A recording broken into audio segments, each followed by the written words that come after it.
watu wanasubiri kwa hamu kusikiliza baadhi ya vitu na ufafanuzi, na bahati nzuri tuko na wewe na tuna mambo kama mawili. Lakini jambo la kwanza, sio watu wanatuuliza maswali mengi kwamba jana mmetoa ratiba ya dabi, mechi ya Simba na Yanga. Lakini moja ya maswali ambao watu wanajiuliza ni kwamba mlisema uchunguzi unafanyika wa yale matukio yaliyofanyika, lakini mmekuja kutoa ratiba na mjatoa mrejesho wa uchunguzi. Hili limefikia wapi? Kwanza nashukuru. Kwanza neno uchunguzi ni neno pana katika hali ya kawaida. Inawezekana katika taarifa yetu hatukuweza kuwa specific ni uchunguzi wa aina gani ambao unafanywa, ambao tunakusudia kuufanya. Kwa hiyo ni neno pana. Kwa hiyo hata watu kutaka kufahamu wanastahili kwa sababu neno lenyewe lilijieleza katika uzito huo. Lakini cha kwanza kwa maana ya uchunguzi, lile tukio lilivyotokea tuliliendea, tukalipeleka kwenye kamati kafanya maamuzi, na miongoni mwa maazimio ile ilikuwa ni azimio mojawapo. Lakini unaweza ukaona baada ya kamati vyombo vya nchi vyenye mamlaka sasa na venye dhamana hiyo walituita kama bodi. Sina hakika kama waliwaita na watu wengine, lakini sisi kama bodi tuliitwa na chombo cha nchi chenye dhamana ya kufanya uchunguzi wa masuala hayo. Kwa hiyo tukajadiliana na chombo chenye mamlaka hayo. Kwa hiyo tuliulizana maswali mengi, walitaka kujua mambo mengi. Kwa hiyo tafsiri yake ni nini? Tafsiri yake ni kwamba lilikuwa limepokelewa rasmi, na sisi ni imani yetu kwamba mamlaka hiyo inaendelea na hilo jambo la kiuchunguzi kwa mamlaka walionayo, kwa kazi zao za msingi, kwa dhamana walionayo.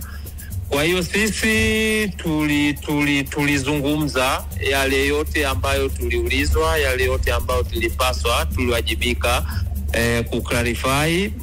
Kwa hiyo waliridhika na maelezo yetu na wakatuambia kwamba kuna haja sasa ya kuendelea na wadau wengine ili kuweza kulikamilisha hili jambo. Kwa hiyo unaweza ukaona katika upande huo hilo jambo linaendelea, kwa sababu mpaka sasa hivi hawajarudi kwetu. Ni imani yetu wanaendelea nalo, pale watakapokuwa tayari. Tafsiri yake ni kwamba watalitolea maelezo. Lakini ukija kwenye masuala ya kiuchunguzi ambayo yako ndani sasa ya mamlaka yetu, yako ndani ya mamlaka yetu, kwa maana ni watu wa aina gani ambao walisababisha, ambao ni football family members kama kanuni zetu, katiba zetu zinaposema kwamba sisi tunawajibika na wale wote ambao ni football family members. Ukienda kwenye kanuni za maadili wanatajwa football family members ni watu wa aina gani. Ukienda kwenye kanuni zetu ambazo zinasimamia ligi zinataja football family members ni watu wa aina gani. Ukienda hata kwenye governing regulation ambayo ndio ina govern usimamizi na uendeshaji wa bodi ya ligi kuu, pia imewataja football family members ni watu wa aina gani. Kwa hiyo unaweza ukaona sasa hao football family members ndio ambao sisi tuna mandate nao, tuna mamlaka nao ya kuweza kuona kama tutajiridhisha kwamba huyu na huyu na huyu walikuwa sehemu ya kusababisha tukio hili kuharibika, basi kanuni ziko wazi. Hizo kanuni za ligi ziko wazi, kanuni za kimaadili ziko wazi, na vitu vya kwa upande wenu kwa maana ya hawa football families, na nyinyi bado hamjamaliza uchunguzi ama mmeshamaliza kwa upande wa uchunguzi ambao ulikuwa ndani kwa upande wenu? Sisi naweza nikasema kwamba is like kama almost tumemaliza. Is like kama vile tumemaliza, kwa sababu tulipokea ripoti ya kamisa, tulipokea ripoti ya security officer wa mchezo, tulipokea ripoti ya general coordinator. Ndio taarifa ambazo za awali sisi tunafanya nazo kazi, tofauti na taarifa nyingine ambazo zinakuwa za ziada, kama kunakuwa na video clip ambazo wakati huo tukio hilo lilikuwa linachukuliwa katika kipindi hicho na vitu vya aina hiyo. Kwa hiyo unaweza ukaona kwamba taarifa hizo za kamisa, taarifa hizo za security officer, taarifa hizo za general coordinator plus taarifa nyingine za kuweza kusapoti pale kamati inapokaa na kuweza kufanya maamuzi. Kwa hiyo itoshe kusema kwamba taarifa hizo zote tunazo, na hilo shauri tayari limewasilishwa kwenye kamati na kamati wamelisikiliza. Kuna homework wametupa sisi kama secretariat ya kwenda kuifanya, na baada ya kuimaliza hiyo tukirudi kwenye kikao kijacho, maana yake kamati itakuwa na maamuzi katika yale ambayo wameyaona, katika yale ambayo yalijadiliwa na kufanya maamuzi. Kwa hiyo tutarajie majibu yatatoka siku si nyingi, na wale waliohusika namna moja ama nyingine watachukuliwa hatua. Ndo tafsiri yake ya pale kamati itakapojiridhisha pasina shaka kwamba hawa kwa mazingira haya, kwa taarifa hizi za kamisa, kwa taarifa hii ya general coordinator, kwa taarifa hii ya security officer, kwa mazingira haya ya video tulizoziona hapa na vitu vya aina hii, tafsiri yake ni kwamba kamati itajadili na itafanya maamuzi. Maamuzi gani watafanya?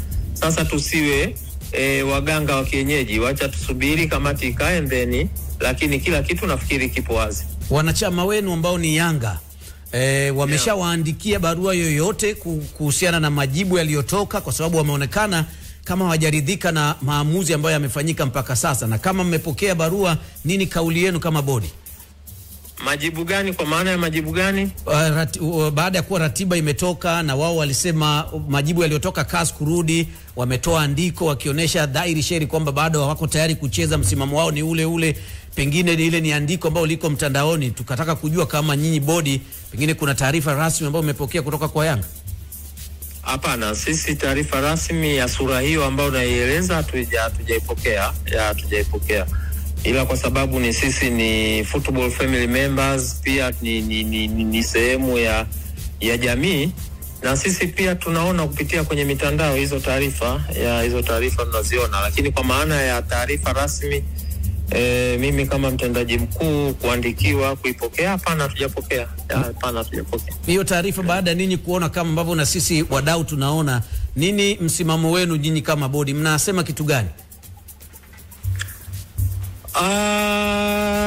Mpira wa miguu na taratibu zake, una kanuni zake, na mwisho wa siku sisi kama bodi ya Ligi Kuu Tanzania, msaafu wetu ni governing regulation. Ni governing regulation ndio inaendesha na kusimamia utendaji wa kila siku wa bodi ya ligi. Lakini ukienda kwenye vilabu wana katiba, lakini ukienda kwenye mashirikisho hayo pia wana katiba, lakini ukija kwenye usimamizi wa ligi tuna kanuni ambazo zinasimamia ligi, na mara zote tunakuwa tukizifanyia maboresho ili kuondoa changamoto zinazojitokeza, ili kuweza kuwa na kanuni rafiki. Ukitazama katiba ya shirikisho la mpira wa miguu Tanzania, ukitazama governing regulation ya bodi ya Ligi Kuu Tanzania ambayo ndio inasimamia uendeshaji na usimamizi wa kila siku wa bodi, ukitazama kanuni zetu, ukitazama katiba za vilabu, zote zimeelekeza pale kunapotokea mgogoro ni namna gani unapaswa kuendewa. Kwa hiyo mgogoro kama umefika kasi, tafsiri yake ni nini? Tafsiri yake ni kwamba umefika katika chombo cha juu kabisa cha kusuluhisha migogoro inayotokea katika mpira wa miguu, kama ambavyo FIFA ambayo ndio shirikisho la mpira wa miguu duniani walivyoelekeza kwamba kama kutakuwa na mgogoro wowote unaohusiana na mpira wa miguu ambao umeshindwa kutatuliwa ndani, basi chombo cha mwisho kabisa chenye maamuzi ni CAS. Na bahati nzuri wenzetu kwa maana ya Yanga waliweza kutumia nafasi yao hiyo ya kikanuni, nafasi yao hiyo ya kikatiba kwenda CAS. Kwa hiyo CAS wamepokea, wamejadili, baadaye wamefanya maamuzi. Kwa hiyo kwa mujibu wa kanuni, kwa mujibu wa katiba zetu, kwa mujibu wa governing regulation tulizokuwa nazo ambayo inasimamia uendeshaji wa kila siku wa ligi, wa bodi ya ligi kuu Tanzania, kwa mujibu wa katiba za vilabu vyenyewe, katiba za vyama vya michezo, tafsiri yake ni nini? Tafsiri yake ni kwamba maamuzi yanayofanywa na kasi, tafsiri yake ni ya mwisho. Kwa hiyo kwetu sisi tukitambua katiba zetu, tukitambua governing regulation, tukitambua kanuni tulizokuwa nazo pia za usimamizi wa ligi plus katiba pia za vilabu, sisi tunaamini jambo lolote linalofika kasi, tafsiri yake ni kwamba uamuzi wowote utakaotolewa ndio unakuwa uamuzi wa mwisho, unless kama kutakuwa na kitu kingine ambacho kimejificha. Kwa hiyo sisi tuna comply na maamuzi ambayo yametoka kasi, yakipata support ya kanuni zetu na katiba zetu hizi na governing regulation. Kwa tunaamini tunasimamia maamuzi ambayo kasi wametoa. Kwa hiyo tunaendelea na kile ambacho wenzetu wa kasi wameamua. Kabla ya Jemedari kukuuliza swali, nitaka kuuliza swali moja la mwisho kuhusiana na hili. CEO, mmepanga tarehe ya mechi tayari. Bodi ya ligi mmetazama kitu gani zaidi kwenye hiyo tarehe ya mechi kati ya Simba na Yanga, mechi hiyo ya dabi? Hapana, hakuna uspecial wote ambao tumeutazama zaidi tu ya kuona kwamba kuna nafasi hiyo siku ya Jumapili tarehe 15 basi mechi iweze kuchezwa hapo, na itakapochezwa hiyo mechi hapo, tafsiri yake kila timu zote 16 zitakuwa zimecheza michezo sawa, and then tunakwenda kwenye ile michezo miwili ya mizunguko ya mwisho ambayo siku zote waga tunaicheza siku moja. Na nafikiri labda hilo litakuwa ndio jibu lako sasa la msingi, kwamba msingi mkubwa tuliotazama ni kwamba zile raundi mbili za mwisho, kwa maana ya raundi ya 29 na raundi za 30, siku zote waga inachezwa siku moja wakati mmoja. Kwa hiyo unaweza ukaona kama kuna mchezo ambao haujachezwa ambao ni kipolo ambao uliahirishwa, tafsiri yake unapaswa kucheza kwanza ili kwenda katika kumalizia hizo raundi mbili ambazo kimsingi zinatakiwa zichezwe siku moja na wakati mmoja. Kwa hiyo nafikiri swali lako la msingi itakuwa limejibika kwamba hizo raundi mbili lazima timu zote zinacheza wakati mmoja na zinacheza siku moja, kwa maana raundi ya 29 na 30. Kwa hiyo tuliona hakuna siku yote nyingine isipokuwa ni hiyo siku ya tarehe 15 Jumapili ndio itakuwa nafasi sahihi kwa mchezo kuweza kuchezwa. Jemedara na swali hapa. Mimi tunataka kujua reaction yenu nyinyi kama watu ambao mnaongoza mpira. Nimesoma hilo andiko la Yanga sehemu moja, ndio nataka nijue nyinyi reaction yenu ikoje. Inasomeka hivi: lakini kutokana na uonevu, uvunjwaji mkubwa wa kanuni na upendeleo wa dhahiri kwa baadhi ya timu unaoonekana kufanywa na mamlaka za soka Tanzania, uongozi wa Young African Sports Club hauna imani na hauko tayari kupeleka shauri hilo kwenye mamlaka ambazo zinatenda dhuluma. Kwa nyinyi ni watu ambao mnatenda dhuluma, mnaonea na mnafanya uvunjwaji mkubwa wa kanuni na upendeleo kwa baadhi ya timu. Nyinyi reaction yenu kwenye hili mliposoma imekuwa nini?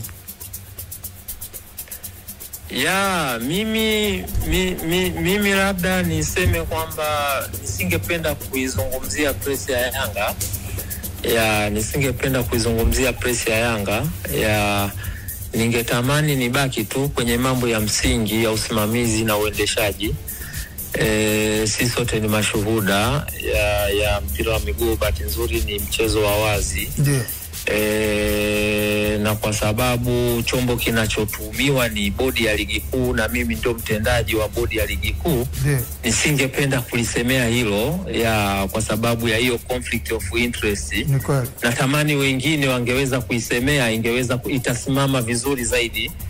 Itasimama vizuri zaidi kwa sababu chochote mimi nitakachozungumza watu wanaweza wakatafsiri kwamba navutia upande wangu, au wanaweza wakatafsiri kama ni majibu wakati nyinyi hamjaandikiwa rasmi. Yes, exactly. Kwa hiyo nisingependa kukomenti press ya Yanga, nisingependa kuchangia chochote kwenye press ya Yanga, lakini itoshe tu kusema kwamba tumeiona pia kama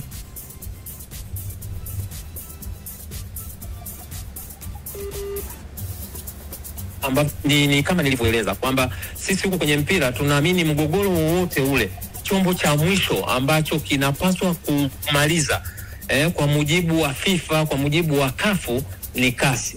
Na sisi tunaamini shauri la Yanga baada ya kutoridhika na maamuzi ambayo tulifanya, walikwenda kasi. Na kasi wamefanya maamuzi. Kwa ukirudi kwenye governing regulation ya bodi ya ligi kuu Tanzania, ukirudi kwenye katiba ya shirikisho la mpira wa miguu Tanzania, ukirudi kwenye katiba za vilabu pia, ukirudi kwenye katiba za vyama pia vya mpira wa miguu vya mikoa, vya wilaya, vyote vina hiyo clause kwamba pale jambo litakapokwenda kasi na likafanyiwa maamuzi, basi jambo hilo litakuwa limekwisha kwa mujibu wa shirikisho la mpira wa miguu wa shirikisho la mpira wa miguu duniani, kwamba ndio chombo ambacho wamekipa dhamana cha kusikiliza migogoro yote ile ambayo migogoro yote ile katika level ya mwisho. Kwa hiyo sisi position yetu tunaamini kwamba maamuzi ya kasi ni maamuzi sahihi. Kwa hiyo tunapaswa kuendelea pale tulipoishia. Kwa hiyo kama nimekuelewa sawa sawa kwamba kwenye jambo hili nyinyi kwenu limekwisha, uamuzi umeshatoka, kwa hiyo sasa maisha yanaendelea, mpira uchezwe, tusonge mbele. Na ndio maana napenda sana kusaiti kwa katiba tulizokuwa nazo. Ukienda kwenye katiba za vilabu, ukienda kwenye katiba ya shirikisho, ukienda kwenye governing regulation ya bodi ya ligi kuu Tanzania, ukija kwenye kanuni zinazosimamia ligi, ukija kwenye katiba za vyama hivi vya mikoa, vya wilaya, huwezi kukosa clause, huwezi ukakosa clause katika hizi katiba nilizozizungumza ama katika hizi kanuni nilizozungumza, kinachosema kwamba CAS ndio chombo cha mwisho cha kumaliza mgogoro wote ule utakaojitokeza katika mpira wa miguu. Na hizo baraka wamepewa na shirikisho la mpira wa miguu duniani, FIFA. Kwa hiyo sisi tunaamini hivyo kwa mujibu wa katiba zetu tulizokuwa nazo, kwa mujibu wa katiba za vilabu, kwa mujibu wa katiba za vyama hivi vya michezo vya mpira wa miguu, kwa mujibu wa governing regulation ambayo ndio inasimamia uendeshaji wa kila siku wa bodi ya ligi kuu Tanzania, pamoja na kanuni zetu pia ambazo zinasimamia ligi. Sisi tunaamini hivyo, na kwa katiba ya FIFA na katiba ya kafu pia tunaamini hivyo. Kwa hiyo kama kuna mengine sasa hapo kwa kweli mimi kama mtendaji, kama bodi, kwa kweli nitakuwa siwezi kulitolea maelezo zaidi ya hivi ambavyo tunaona. Uko sahihi sio? Hebu maliza na Juma, nataka kumaliza na wewe. Okay, sio tumalize na swala la mechi ambayo pia ratiba yake KMC tulizungumza nao hapo, akatuambia mechi yao na Simba wanakwenda kucheza pale katika uwanja wa Ali Hassan Mwinyi Tabora. Lakini jana taarifa imekuja mechi inachezwa hapa Dar es Salaam. Nini kilitokea kati yenu kwa maana ya bodi ambao ndo mnapanga ratiba pamoja na KMC? Wao walitangaza huku na jana tena ratiba nyingine imejitokeza. Hebu tuambie. Ni kweli tulipokea barua nafikiri tarehe 18 ama tarehe 19 ya mwezi uliopita kutoka katika klabu ya KMC kitufahamisha kwamba mchezo wao na Simba watachezea katika uwanja wa Ali Hassan Mwinyi Tabora. Watachezea katika uwanja wa Ali Hassan Mwinyi Tabora. Na walikuwa wanatumia kanuni katika kanuni mojawapo katika kanuni zinazoruhusu kila klabu inaweza kutumia michezo yake miwili kutumia kiwanja tofauti na kiwanja chake cha nyumbani. Kwa hiyo tulipopokea barua tujiridhisha kwanza na hizo siku kwa sababu msingi wake kwanza ni hizo siku 21 zipo. Kama hazipo maana yake hiyo barua inakuwa ina mashiko. Kwa hiyo tulijiridhisha siku 21 zimepatikana. Tulivyojiridhisha siku 21 zimepatikana, tuliwataarifu Simba kwamba tumepokea barua kutoka KMC ya kuhamisha mchezo wao ambao unatakiwa uchezwe KMC, sasa wanaupeleka katika uwanja wa Ali Hassan Mwinyi.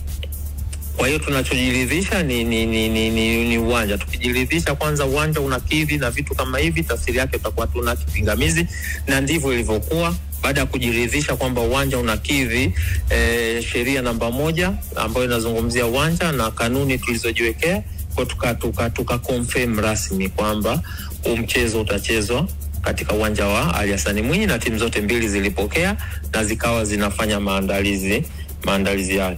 Lakini juzi tukapokea barua ya actually jana asubuhi nafikiri. Jana asubuhi mara tu baada ya kutoa ratiba yetu tukapokea barua kutoka kwa timu mwenyeji kwa maana ya KMC. Barua ikisema kwamba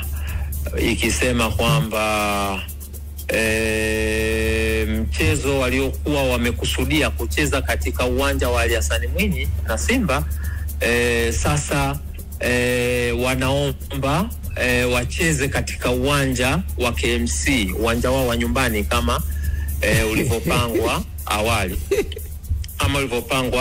awali. Na sababu ya barua inasema kwamba wamezingatia ushiriki wa Simba katika mashindano hayo ya kimataifa kwa hiyo wameomba mchezo urudi katika uwanja wa KMC ili huo mchezo uweze kusimamiwa na kukamilika. Kwa hiyo sisi hatukuwa na kipingamizi, tulitazama kanuni na tukaona kanuni ziko open, hakuna sehemu zinazuia. Kwa hiyo tukaweza kuwafahamisha, tukawajibu, lakini pia tukamfahamisha timu mgeni. Kwa hiyo tukatangaza kwamba huo mchezo badala sasa kuchezwa Ali Hassan Mwinyi sasa utachezwa KMC kama ambavyo timu mwenyeji alivyoomba. Kwa hiyo kwa ufupi hivyo ndivyo ilivyokuwa. Bwana, kanuni nasemaje sasa kwenye mabadiliko, kwa sababu tayari mlishakubaliana kwa zile siku 21 za mabadiliko ya uwanja na mlizitazama na mkaona ni vyema zaidi mechi itapigwa kule. Sasa mabadiliko haya yanafanyika tena kurudisha kwenye uwanja mwingine ndani ya siku moja hiyo. Jana asubuhi nimepokea barua na majibu yanatoka. Hapa kuna tatizo kidogo, tupo ufafanuzi kwa sababu kuna siku 21 unapotaka kufanya mabadiliko ya uwanja. Hapana, siku 21 ni za kuhamisha mechi ya kwenda kucheza katika viwanja viwili ambavyo utahamisha mechi yako katika viwanja viwili ambavyo utahamisha mchezo wako, kwamba kanuni imetoa ruksa ndani ya siku 21 unaweza ukaenda kucheza katika kiwanja tofauti na kiwanja chako cha nyumbani.